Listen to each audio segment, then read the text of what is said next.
Hey guys, how's it going? Michael Troy here. Today we're looking at Joe Matt's Peep Show number 15, his posthumous publication.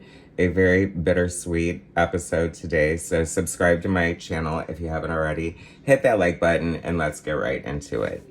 Okay, so like I said, very bittersweet.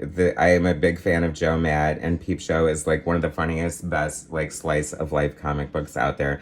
And sadly, this will be the last issue. Joe passed away last year at the age of 60 while at his art desk of a heart attack. And I have to say, it's interesting and funny because my first thought is like most people would say he died doing what he loved doing. But I feel like cartooning was such a painful, arduous chore for Joe Matt that, I don't know, he just kind of had just like so neurotic and just such an interesting character. He Oddly, I discovered him because he was the cover colorist on Grendel. And I was absolutely obsessed with Grendel from Kamiko back in the day. And it's just seeing his name and then finding out that he had his own book. Like, I'm that loyal bitch who has to get, like, everything from everybody associated with anything I love. And it was so crazy and different, and I instantly fell in love with it. Joe Matt is like this super neurotic cartoonist. This is like, I feel like he was inspired by Crumb. He makes reference to that. He's notoriously masturbating all the time and neurotic and obsessed with PORN. And, you know, I feel like I got a collection or something. That was my introduction, and I really loved it. But sporadic publication and just me being in and out of comics over the years, I sort of lost touch. This is the first Peep Show I've had in a long time, and I am so glad I got it. It is so good. And it just, the last time I read it, like, I feel like he was living in Toronto and just being neurotic. And he lives very, like, sparsely. Like, he just makes enough money to pay his rent and does cartoons when he has to. He does move to LA because HBO has interest in developing Peep Show as a show, which would have been amazing. It would have been really nice to see like this down and out cartoonist get a little money and a little recognition and notoriety for his talent. It's funny because I love the story and the neurotic character. You know, it's kind of Seinfeld in a way. Like, he's this neurotic asshole who does all these horrible things, treats people terribly, and is like really fun to read and really interesting.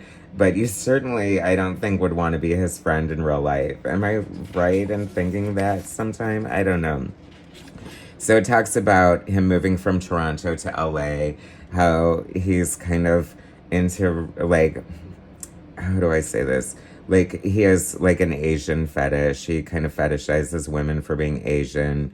He's kind of problematic in that he likes young girls. And, like, admittedly, he, like, starts corresponding with this girl who just turned 18. He's, like, questioning himself. And, but at least they're 18 or whatever. I mean, how's that for a cold, hard to slap of reality or whatever?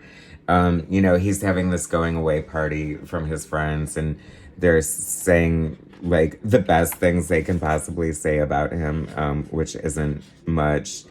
He argues with his girlfriend who is like 20 to 30 years younger, no, 20 years younger than him. And, he's not a good boyfriend. Like I said, I don't know, very self-deprecating, right?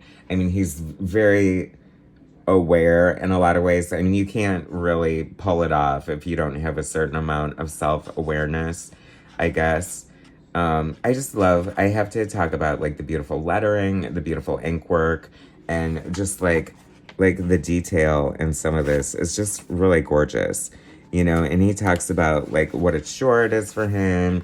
He doesn't make very many cartoons. I mean, I'm reading Peep Show, God dare it, I hate to say for the first time, over 30 years ago, I guess, right?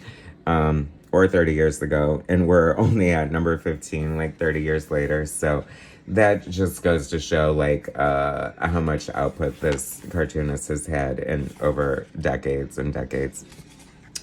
Living in Hollywood and like trying to make projects happen and stuff, I can relate to like, he's sort of in HBO's pocket, but they don't know what to do with it. They pair him with these Simpsons writer who don't really get the gist of the show, but he needs the money, you know what I mean? So, relatable sort of as a down and out cartoonist for sure. He knows he's a pervert. He's calling himself perv here. I just love the beautiful black and white art, like the spotting of blacks and like just the line work is just jumping out on every page. I love the slightly like off white paper. This is Fantagraphics, right? Of course it is. Yeah. I imagine we'll be hopefully seeing like some huge Peep Show collection. It's funny, I picked this up at my LCS and the guy was like, why is everybody picking up Peep Show? And I was like, well, if you know, you know, but now you know. Poor Joe Matt. I mean, it is really sad. Like, this really made me sad just getting to the end of the book and realizing that, thank God we have this, and it's really sad that we won't get any more Joe Matt. We will, I mean, I don't know if whatever the deal was, if Peep Show will happen at HBO now or not. I mean, arguably, if they bought the rights, they're going to use it for sure. And now that he's dead, I mean, they're going to probably, jump all over that. No interference from the creator now, right? I hope that if it does come out, that they stay true to his vision and do a good job of honoring this cartoonist, this neurotic freaking weirdo that sort of is everybody and nobody at the same time, right? Kind of just sad how it just kind of ends. Like, I don't know, like, who knows what the page looked like that was on his table when he actually died. There's a reference to Popeye in here, and so I love this back cover. It has this beautiful kind of Popeye illustration. I mean, you can just look at like the gorgeous like brushwork and control and like technique here and not be surprised that he is kind of a brilliant artist otherwise. I mean, the covers that he colored for Grundle over the Panda Brothers were beautiful pieces of gorgeous art. I'm not sure what else he did, but I know that he was like a colorist and he did other kind of amazing things. If you don't know about Joe Matt, now you do because of my show. I'm always bringing you gems. Sadly, this is the first Joe Matt Peep Show that I brought to my channel. I've been a fan forever. So sad that he is gone, but so glad that we have his work to cherish forever.